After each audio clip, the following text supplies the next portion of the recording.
started. The key choices, self-advocacy, or sorry, human rights and self-advocacy work. Okay, so what we're going to talk to you about is who we are as people. Here's how we like to be supported, the impact other people have on us. My name is Sarah, and I was born and raised in Champaign. I live in a condo in Champaign on my own. I work in the Spencer Grant Project at the U of I as a self-advocate research participant. I'm also a contracted employee at Community Choices, facilitating classes and groups. I've participated in speaking opportunities about advocacy. I drive places to where I need to go. I enjoy listening to music, watching movies, exercising, singing, and playing the piano. I am autistic and I have difficulty adjusting to change and using flexibility within situations. I appreciate having working partnerships with the U of I, Community Choices, and other organizations I'm involved with. Hi, my name is Jennifer. I live in Champaign all my life. Right now, I live in a duplex. I live with my mom. I like to live on my own, but finding affordable housing that meets my needs is difficult. I drive. I was able to get my driver's license after I've been seizure for at least 6 months, which is required by the state law. I participate in Zoom activities with my church, PACE, Community Choices, NAMI, support groups. Prior to the pandemic, I volunteered in PACE and at the Virginia Theater. I really like being in a church choir, which isn't happening right now due to the pandemic.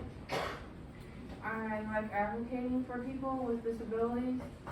I enjoy playing card games, board games, and string games.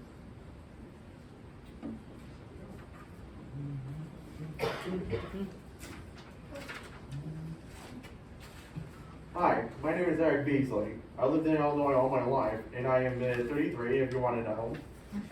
I lived in Champaign for 7 years, and also moved here to Charleston.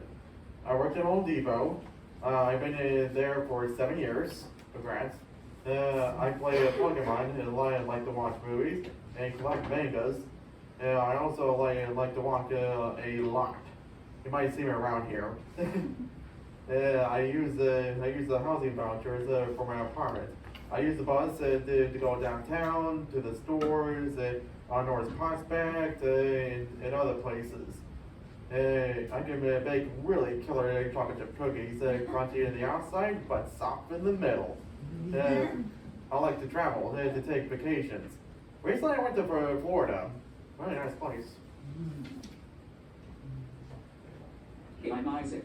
I'm 27 years old. I have lived in Champaign-Urbana for 7 years, but I grew up in Indianapolis. I live with one of my best friends in a house in Urbana with their 5 pets. I am autistic and have mental illness, and I also have a physical disability that causes chronic pain. I worked for 5 years, owning and operating my business. I made and sold weighted blankets. I made over 600 blankets and sold them on Etsy, doing everything from getting the supplies to sewing, shipping, and all customer service. My disabilities now prevent me from working, so my current life mainly focuses on my community and my pets. I do a lot of peer support for other people with mental illness and disabilities. When it's not a pandemic, I volunteer at Makerspace Urbana. I host events and help people learn how to use the 3D printers and sewing machines. I also like to make digital art. Though I don't often go places alone, I am frequently the one who drives, and I enjoy driving. how we function differently. Everyone is different, but here are some things that resonate with us. We might do things that make sense to us but don't make sense to others, and vice versa. We might have routines, quirks, or rituals that make sense to us, but not to others. You might react differently in the social situation. We might be silent or stare, or even other problems.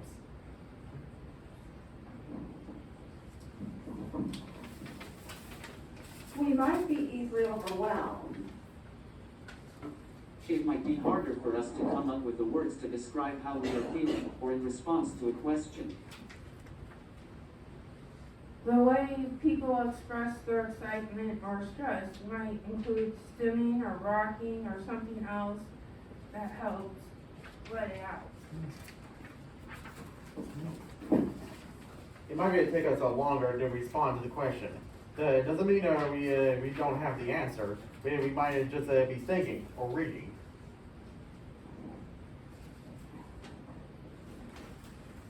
I think in pictures in order to help me formulate my answers or to formulate my ideas, thoughts, and opinions.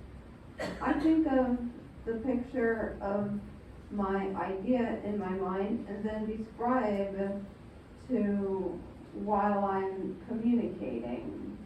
I'm thinking of the picture in my mind as I'm speaking. It's like a visual aid, a photo, or an artwork. Some of us are not able to speak with our mouths, or have unreliable speech. It's important to know that this doesn't mean we have nothing to say. People are multidimensional. Those of us with disabilities have a variety of identities and a variety of gifts, interests, and hobbies.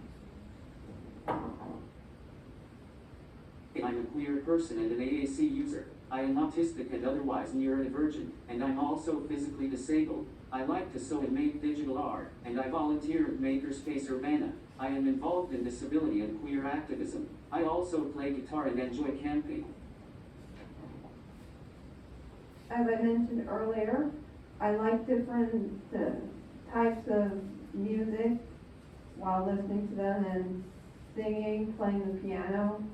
And I also like to hang out with people and work with people.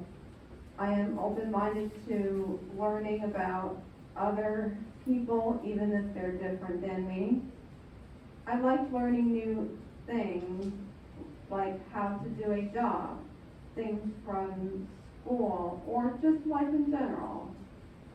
I am African American woman who is autistic and was born to an immigrant family here in the U.S. My family came from another country. I am the first person born and raised here. I have experienced hardship finding my way through life, through bullying, not being able to fit in because of my gender identity.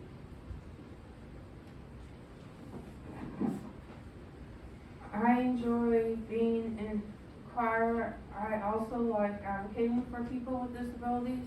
I am good with numbers and like to do bookkeeping.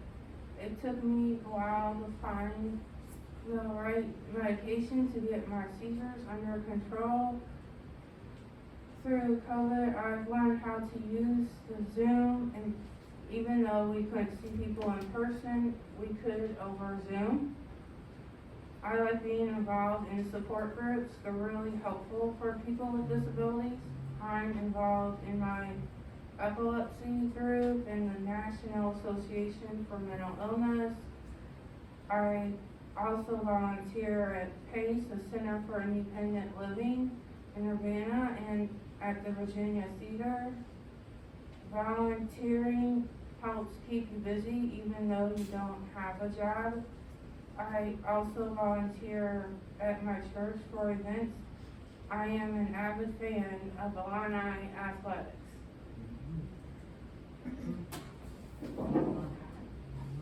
For SWBs, I enjoy Facebook for social media. I collect friends. Unexpectedly, when I get some friends, I just talk to them all the time. I do Pokemon. I'm a real expert since 1995. It's still running, if you want to know. I do gardening, weightlifting, because I want to get back in shape. I do poetry. In high school, I was bullied. I came in from a small town. One of the bullies had been a friend, but then he started bullying me after his parents were divorced. I think that I learned that the bully people sometimes bullies. They're bullied because they just get out of aggression and need love. I also love the green mangoes. I just got Toriko. Anyone know Toriko? Anyone? It's one of the good stories. It was my first collection. I like the action and fantasies. In high school, I was a football player and also a basketball player. So I know the different rules.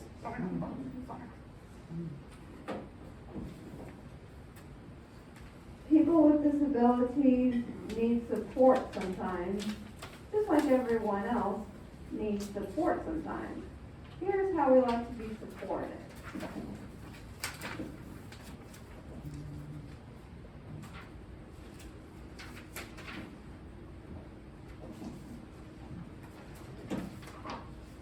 Be patient. Allow it more time to give answers and not to require quick response or decisions. Listen to what I have to say. Give me all the information that might help you to make a decision. Explain pros and cons or of the decisions, and possibly unintended consequences. Presents option or compassion when they are disagreements. It helps for someone to show you something rather than just telling me. Writing down something as step instructions. Ask questions, ask if I want help, or ask if I'm okay, ask what would be helpful, ask questions to better understand what I may need, instead of telling me I'm wrong, ask me why, when you don't understand my decision or what I want to do. They understand how I communicate. All people communicate, including all people with intellectual or developmental disabilities, including those who cannot speak, including those who don't have established languages that others understand. Every single person has things they need to communicate, so it is very important to look at what the person is trying to tell you with their actions when they do not have language available. Not being able to communicate with the people around you is the most frustrating thing in the world. This is one reason why so many non-speaking people have frequent meltdowns and general life difficulty. You would too, if everything was overwhelming and you had no way to share what you needed or what you were experiencing. People use the tools available to them to communicate. Sometimes those responses are deemed inappropriate or not compliant. Things to keep in mind: people shouldn't be punished for expressing themselves. I could give my own answers and opinions. Don't let others speak for me. Validate me and express understanding. And if you don't understand, say so. Emphasize that you want to understand, and ask another question. Respect me, take me seriously, believe that I am capable, and meet my accommodation needs to the best of your ability. There are many assumptions that non-disabled people make about individuals with disabilities, or us as a group. As we talk about it, all these assumptions together encourage people without disabilities to have a conscious or unconscious bias towards people with disabilities.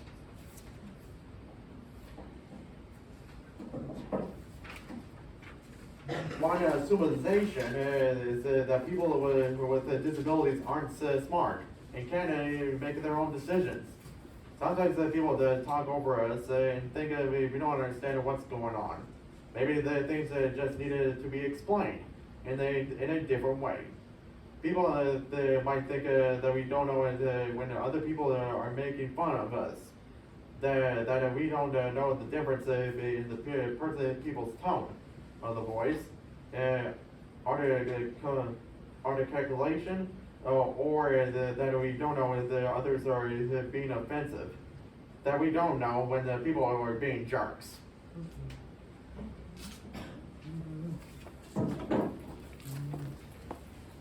People might think that we can't contribute or be of help. They underestimate our abilities. They might assume that we don't have jobs or can't get jobs, that we don't have families and friend groups that we are part of. Sometimes people think that, especially people with developmental or intellectual disabilities, don't contribute to society or our communities, that we're a burden because we exist. Another assumption that's made is that all disabled people, especially people with the same diagnosis, need the same kind of support. Characteristics of certain disabilities are things that may be common among people, but those things aren't universal. Not everyone with a disability has or needs a guardian, needs to live in a group home or assisted living, or needs a job coach. Most people think that people with disabilities don't live in institutions anymore. They are currently 7 state-funded institutions for people with disabilities in Illinois. The number of institutions is declining across the country, but there are still plenty of institutions. Finally, one of the underlying assumptions about people with disabilities, especially intellectual or developmental disabilities, is that they aren't real people. Like assuming that people with intellectual disabilities have a mind of a child. For example, saying he is 22 years old but has a mind of an 8-year-old. Or characterizing people with autism as high functioning or low functioning based on arbitrary standards. Or assuming that people with disabilities don't have the same life goals, human needs, or standards of living as everyone else.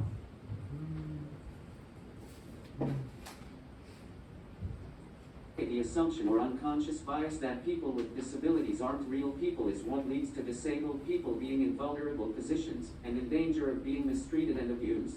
One current example of this happening right now in the U.S. is the Judge Rotenberg Center. This institution in Massachusetts is for people with disabilities, most commonly treating autistic people of color. The JRC founder invented a device that is worn all day every day by patients at the center and is used by staff to administer painful electric shocks, up to dozens of shocks in a row. It is the only facility in the country that still uses electric shock therapy in such a way.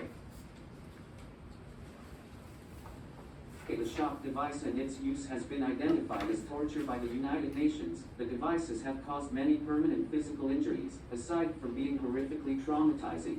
These shocks are called therapeutic and used to correct actions they call challenging behaviors. But overwhelming evidence tells us that this is not effective at stopping any of the behaviors they claim to use it for, including self-injury.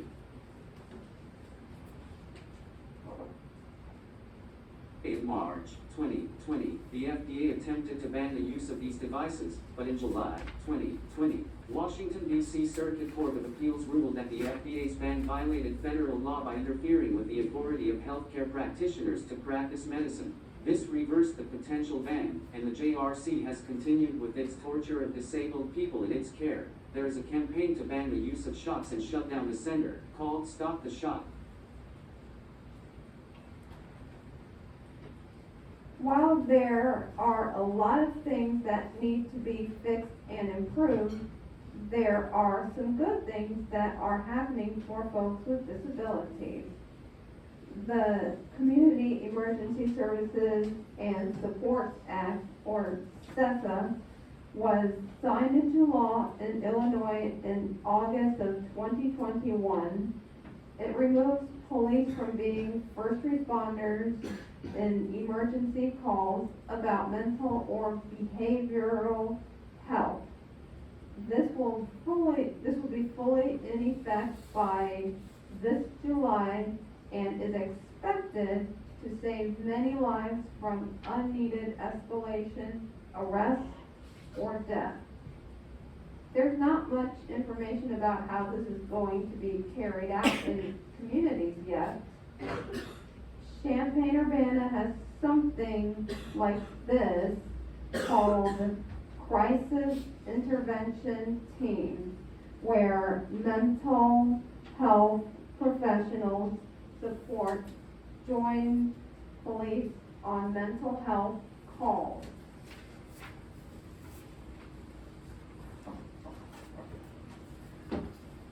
Many states and cities are working toward ending sub-minimum wage for disabled people. Some states have already banned the practice. New Hampshire, Maryland, and Alaska have been the first to do it, and other places have bills in process. Illinois currently has an executive order that prohibits companies that contract with the state from paying below minimum wage, and there are pushes for more comprehensive bans on sub-minimum wage in Illinois. This would mean that people with disabilities would have better access to getting paid fairly for their labor. It would also push the disability service system to shift away from sheltered workshops and segregated work.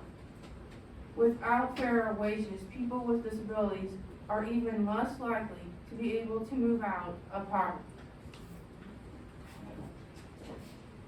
There are a lot of organizations, including this one, that are focused on this shifting how we approach thinking about disabilities.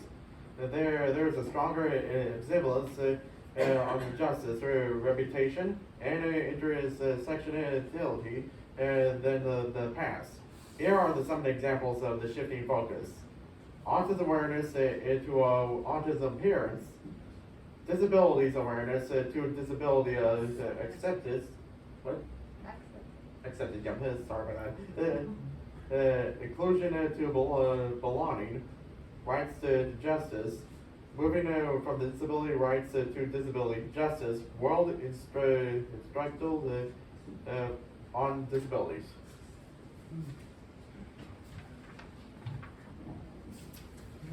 This concludes our presentation. Does anyone have any questions? And I submitted some questions in advance, right? Yep. So some of the folks emailed me questions, so I sent them to Tal ahead of time, so they're gonna answer this way. Oh, take your time. But everyone, you guys did so amazing, that was so good. Also articles that I need to read, because I didn't know much of that, and that was fabulous. Really impressive presentation, guys. So I guess we'll do those questions first, and then if anybody has any other additional questions, like feel free to ask. Yeah. So we talked about these a little bit ahead of time, but I'll just read them out. So can you describe your disability, if you want to? And any of you can jump in. Can you describe disability? Go ahead. Did you learn? Well, disabilities is kind of like a, Describe your disability. my disability? Yeah, part of my disability is kind of like visionary. Kind of like I focus on an object or anything, and just not the person. And also that staring down because I'm shy. Don't worry about my eyes because I'm really shy right now. And also I have verticals like stuttering. Besides, studying was a very hard part, very hard. And also I tried TikTok, almost and I sucked at it.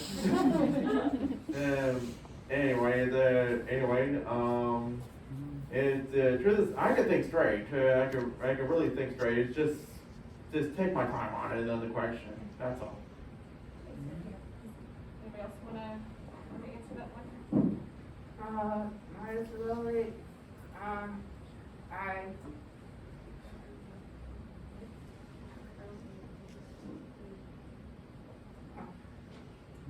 I as I said earlier, I've had Advocacy, and I also sometimes like had mild anxiety,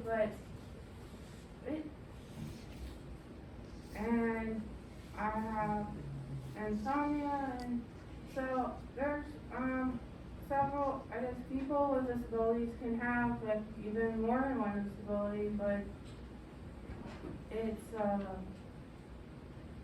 took me a while to find the right, to get my seizures under control, to find my right medication, and to be able to get my driver's license.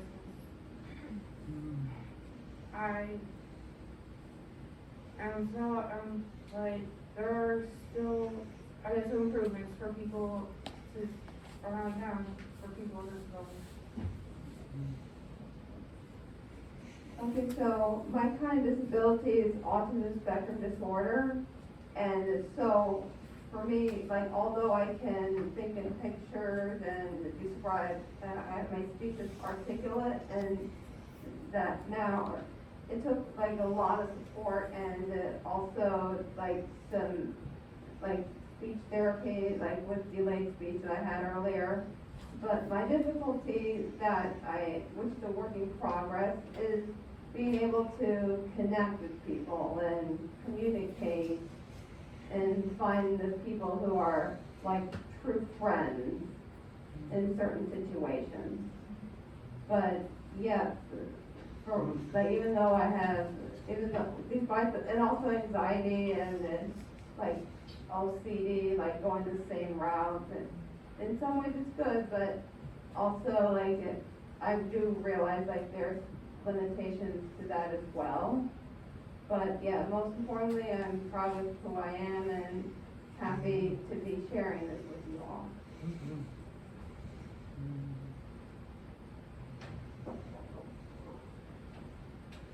I am disabled in many different ways. I have difficulty understanding and processing information. I have difficulty doing most tasks and have problems with my short and long-term memory. It takes a lot of effort to express myself in ways that other people understand. I am frequently incapacitated by my sensory environment. I have trouble walking and using my body, and I have a lot of chronic pain. One of the other questions was, what are all of your living situations like?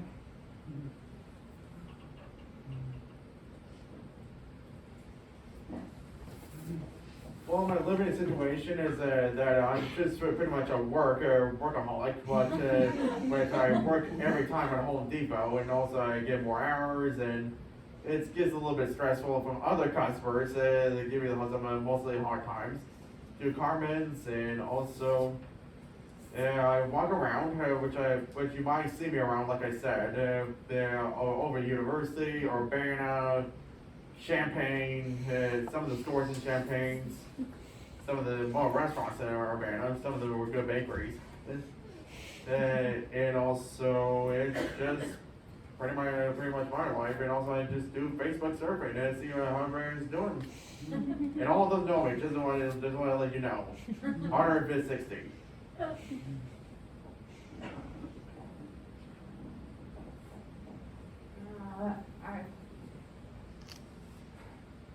So I'm living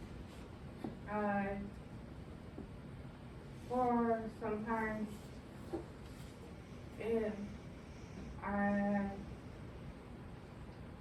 go try to do for exercise, and I've been doing physical therapy, and but driving is good, but also sometimes my reading comprehension is not the best, but and that's where, for when I have a job, usually the visual is better but right now, since COVID, I haven't had a job, but it's still, I still like volunteering. So yeah, and just doing with, and Tanya, and it's good, like, you know, trying to help, get, better sleep is good.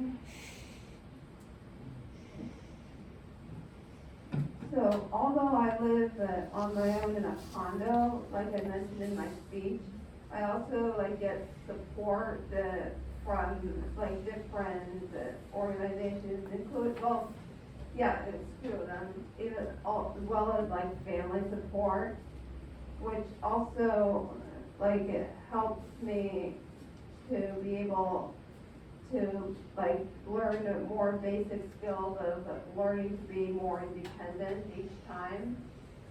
And so I am happy to be with my living situation, like being close to family and know where the support is as a safety net.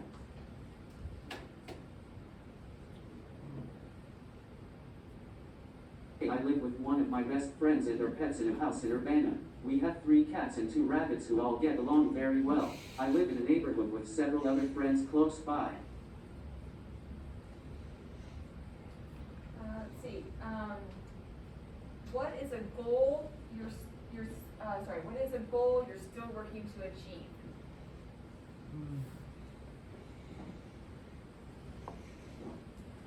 Well, the truth is I'm looking for a new job, which of course it's been stressful on the Home Depot. The truth is Home Depot's associates go in and out all the time. The young ones, older ones, some of them are going to retire. It's just stressful. See all their friends, good people going out. So my goal is just kind of look for a food handler restaurant. My guess will be a Panda Express. But I'm not sure, because I've been watching the Panda Express for a while, and I know how the thing works, except right. So wish me luck, and also might do a little bit better, or the same.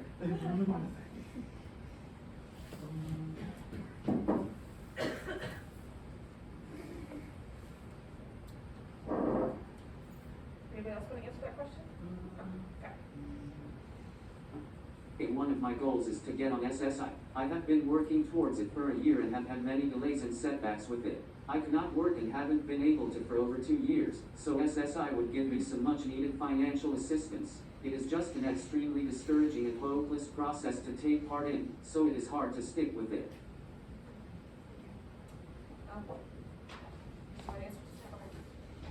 So my goal that I'm still working on is communicating more effectively and being very mindful of others as well as myself when it comes to like boundaries and working partnerships or friendship levels on personal levels. Communication. Next question. What is an accomplishment that you are most proud of?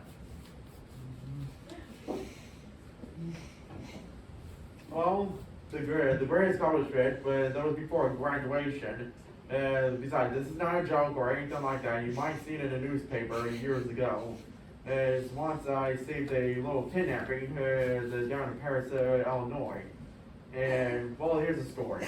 And also, when I was getting a drink from the soda, a girl that was in the same age as I am, like 18, and all of a sudden she said, "Give me your phone." I thought she was talking to somebody else. So all of a sudden I looked at her back, and I was like, "Give me your cell phone." And all of a sudden, I didn't fall in the bag of a girl's restroom. Just wanted to let her know, no. And I was just waiting, and also some big tall dude, about 7 or 8 foot, and also he was shirtless. You could see the tattoo right across his chest. And also I was afraid because he said, "What you doing, man?" I was like shocked here. And also he said, "What you doing?" And he said, "She got my phone." He just gave me a look to say, "Oh crap."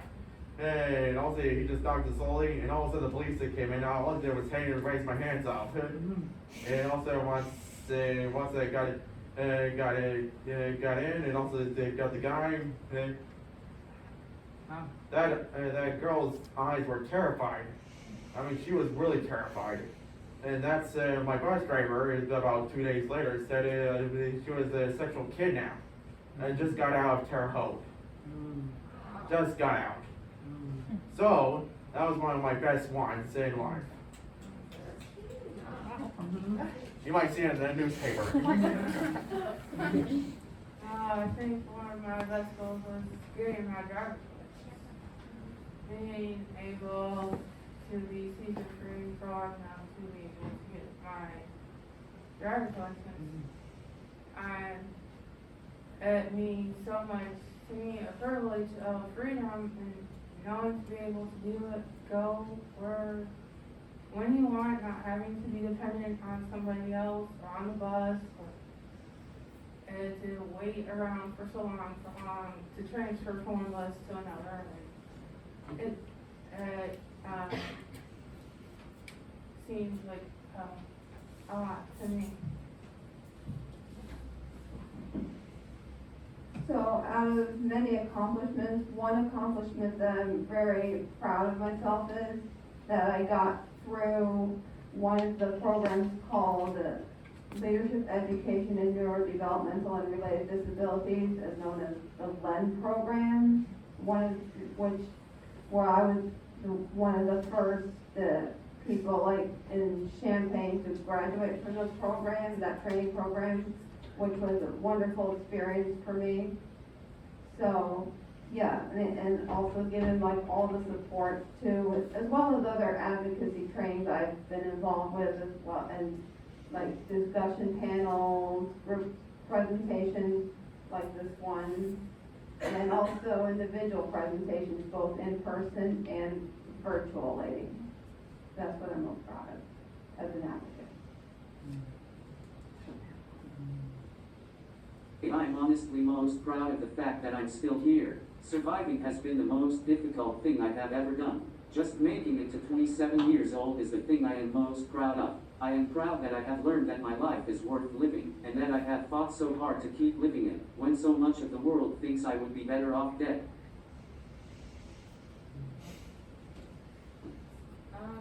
How has community choices helped you? I used to live in Charleston, but truth is, I was in an old company, but truth is, they just treat those disabilities like they were children. They put me in daycare, but all of a sudden they just rank them by functions. The high functions have to be in the second floor. Middle, the normal one, the middle, the kind of like slightly. But guess which one the low functions at? The basement. I mean, they have a quiet room. You can't even hear anything in there. And also I had to work at hotels. Just don't get me started on that one. Because I didn't like it. I didn't like it at all. And also that's how I found out community choices. I was a little bit stubborn at first, because I know they maybe treat me worse as CTF, which don't even spread that. Anyway, they also gave back my confidence, gave me a good job, and also they also started a new life. Got a chance for it. I think community choices has helped me once find a job, but for some time, but I haven't had to find one yet since the pandemic, but I might be able to find one again. Probably will help me, and I think they have also told me about home-based services too, and community choices and has helped me with that, and which is good.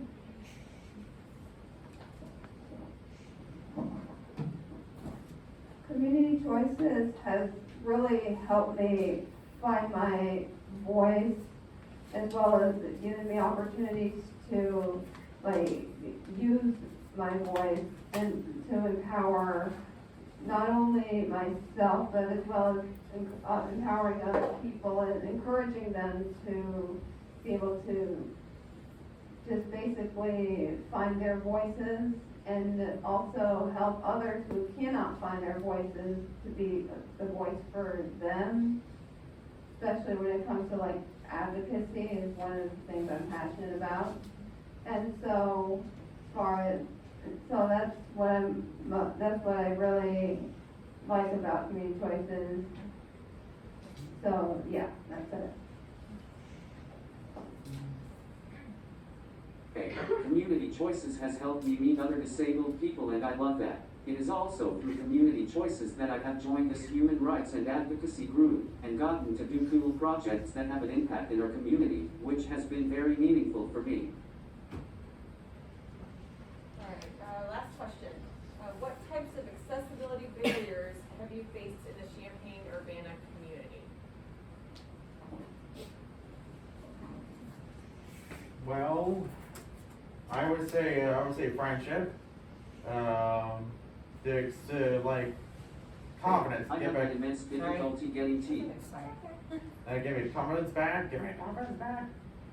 And it's just a peaceful town. It really is. And also, it's just like I said, just start over, refresh everything, just get into life.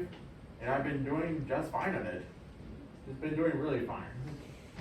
No disservice whatsoever.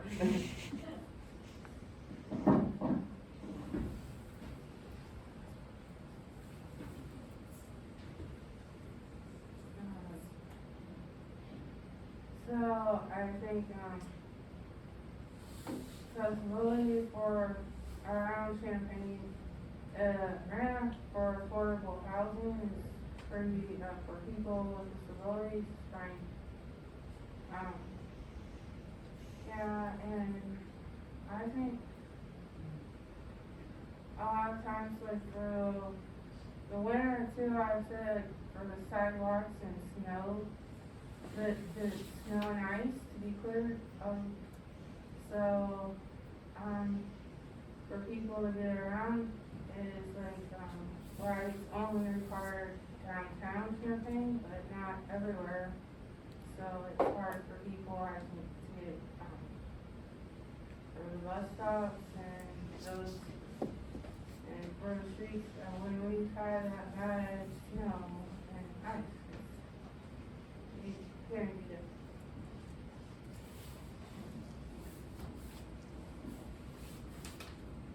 So I'd say at least one of the barriers that I experience with, like here in Champaign, would be one like trying to adjust to new like situations and being able to understand like what like the like routine, how the routines work. It's like going, like for example, going to church, that feeling the sense of belonging there, it has been like difficult for me to like navigate through, because knowing when to like get up or when to do, like some call like Holy Communion, where you eat the bread or with the wine, and just basically the routine, like how their routine works, and as well as like without like any kind of cues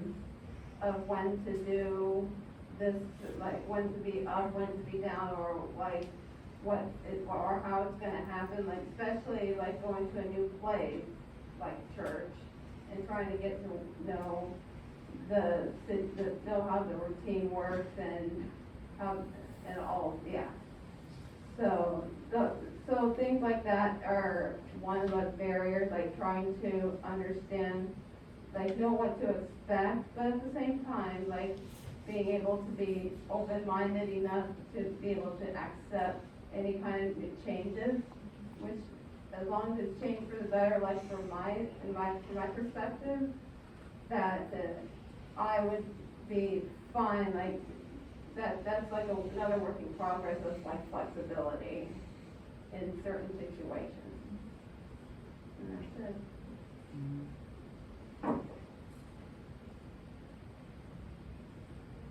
I have had immense difficulty getting the daily supports I need. I have still not been able to get help with daily things like home and self-care, getting groceries, stuff like that. I end up relying a lot on my housemate, who works full-time already, but just helps me because she is my friend. Is there anything else that you wanted to share with people, before we end up? The end? I'll get it. Okay. Okay, guys, if you wanted to see someone as a disability, like staring down or anything like that, take it easy on her and him or her. Sometimes they went through a lot, like high school and elementary, really a lot. Like I said, I've been bullied because I've been bullied 3 times on that in one high school. Like I said, take it easy.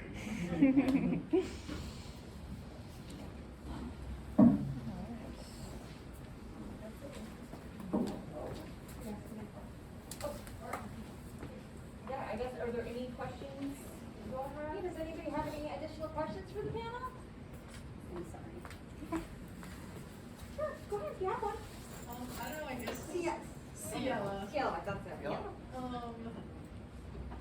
Maybe just like a random kind of like weird fun fact about you, or something you like really look forward to doing in your day that, that's like special to you. Okay.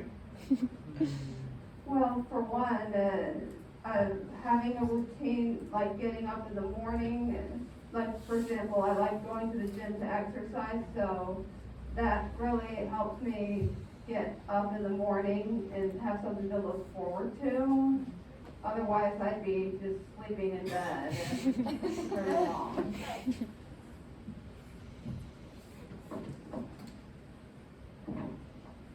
Well, my routine is kind of like work, and we're working all the time. Sometimes I roam around like I said, at university, always. And also, it's just, I have my family. I have my family, that's all I got. And also, meet someone unexpectedly. Well, according to my social media, the 3 golden rules. Meet someone unexpectedly, and talk to them first. Then decide who you can be friends with. And I always have a habit for that. And be friends with them. Those are the 3 golden rules in social media that I've learned. Jenna or Isaac, do you have anything you want to add? Getting up to go to the gym though too, it's probably, for me also, it's like, and, yeah, I've always, you said, well, and especially if you look forward to sometimes those nice weather days, you can look forward to it too, gives you something.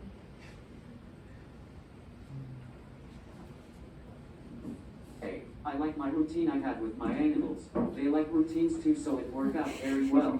We always know what happens next and what to expect, and they seem to like that. They like to lead me to whatever happens next, especially around feeding times. Sounds